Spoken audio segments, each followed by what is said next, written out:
سيدنا أمير المؤمنين أبو بكر او سيدنا أمير المؤمنين عمر رضي الله عنهما دی دواړه د رسول کریم صلی الله علیه وسلم تر وفات وروسته چې رسول الله صلی الله علیه وسلم وفات سو نو مشوره یې سره وکړه چې ام ایمن رضی الله عنها ته به ورسو د هغې زیارت به وکړو په دې کې د دوی دوه مقصده وه یو مقصد یې دا و د یو مسلمان زیارت ته ورتلل د یوې سپین سارې ښځې و زیارت ته ورتلل بیا خصوصا چې د سړي خپله وي په دې باندې الله تبارک وتعالی سړي ته اجر ورکوي دویم د دوی مقصد په دې کې دا و چې دا زیارت د ام ایمن رضی الله عنها رسول الله صلی الله علیه وسلم ورکړي دوی ویل چې موږ به هم هغه طریقه د رسول الله صلی الله علیه وسلم خپله کړو رسول الله صلی الله علیه وسلم چې کوم عمل کوي موږ به هم هغه عمل وکړو نو دواړه شیخین مبارکین د ام ایمن رضی الله عنها و زیارت ته ورله كما كان رسول الله صلى الله عليه وسلم يزورها فلما انتهينا إليها بكت فقال لها ما يبكيك چې کله دی و ام ایمن رضی الله عنها ته ورله هغې چې دا دواړه شیخین مبارکین ولیدل سیدنا امیر المؤمنین ابو بکر رضی الله عنه او سیدنا امیر المؤمنین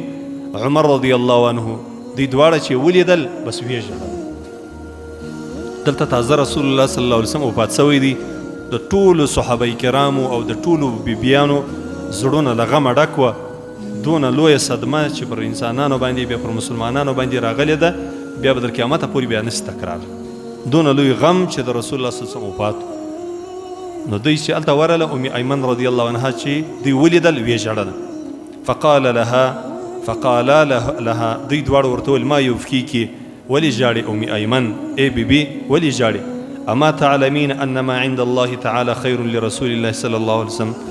دوی ورته ویل ته ولې ژاړې ته په دې نه یې خبره چې د الله جل جلاله و طرف ته چې څوک ولاړ سي یعنې مؤمن چې کله وفات سي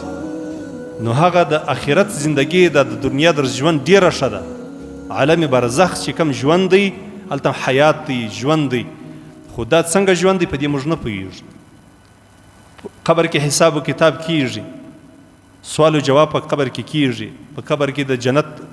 نعمتونه یا د جنت کړکیانې الله سړي ته راخلاصوي د جهنم عذاب ورباندې لیدل کیږي د قبر عذاب حق دی دا موږ منو پر دې زموږ ایمان و یقین دی څنګه هغه داسې خبرې دي چې موږ ته تفصیل نورې شرع نه دی بیان کړی چې څنګه خو دوی باندې زموږ ایمان دی نو دوی ورته ویل چې رسول الله صلی الله علیه وسلم چې وفات شوی دی خو د الله تبارک وتعالی و طرف ته تللی دی او د هر مؤمن دپاره د آخرت برخه ښه ده په دنیا کې ګوره حد اقل د مؤمن دپاره دی که بیدی د لمانځه ټیم راسي دا خوب به پرېږدي د جومات به کوي د لمونځ به کوي او که یخ وي چې هر څونه یخ وي چې د لمانځه وخت راسي دی اودس نه لري اودس به تازه کوي د تکلیف په پر ځان باندې تېروي که هر څونه سخته ګرمي لمانځه ته به سړی ځي لمونځ به کوي که هر څونه سخته ګرمي روژه به نیسي نو دا د دنیا تکلیفونه دي په آخرت کې دا شان نشته هلته نه پر تا باندې لمونځ شته نه روژه شته نه زکات شته نه حج شته نه نور عبادت شته نو د آخرت برخه خو د مؤمن دپاره ډېره ښه ده او بیا خصوصا د انبیاو دپاره د شهیدانو دپاره د صالحینو دپاره نو ته ولې ژاړې قالت ما ابکي لا ان لا اكون اعلم ان ما عند الله خیر لرسول الله صلی الله علیه وسلم دې ورته ویل زه په دې باندې نه ژاړم نه یو سړی د یو چا په یو چا باندې په دې ژاړي چې د قبر عذاب وي آخرت بې څنګه وي آخرت بې ښه وي که به نه یې ښه دا د آخرت برخه بې سمه وي سوال د نکیر د منکر بې سم وي که به نه وي عملنامه بې په راسته لاس که به په چپه لاس باندې د قبر عذاب به باندې که به نه وي د وحشت ته قبر ورباندې تېرېږي که به نه ورباندې تېرېږي یو دا غم یې د سړي سره دې ورته ویل زما سره دا غم نشته زه په دې نه ژاړم زه په دې باندې ژاړم چې الله تبارک وتعالی چې موږ ته پخوا یو مشکل یو غم پیښ سو نو الله جل جلاله به د رسول الله صلی الله علیه وسلم په واسطه باندې موږ په دې پوه کولو